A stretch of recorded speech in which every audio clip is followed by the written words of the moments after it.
পেঁয়াজটা ব্রেস্তা করে নেওয়া হচ্ছে, ফ্রাই করে নেওয়া হচ্ছে পেঁয়াজটা।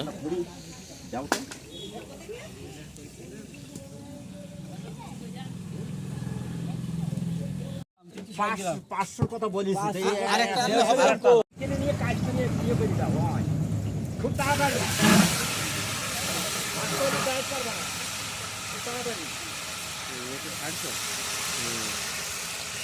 প্রথমে কাঁচামরিচ গেছে, এবার গেছে লবণ।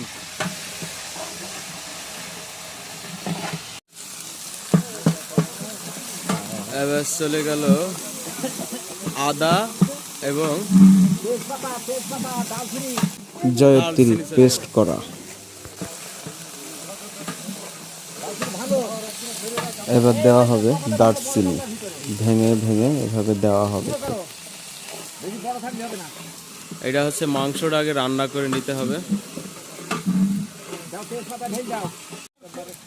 এবার দেওয়া হচ্ছে এলাচ পরিমাপ মতো।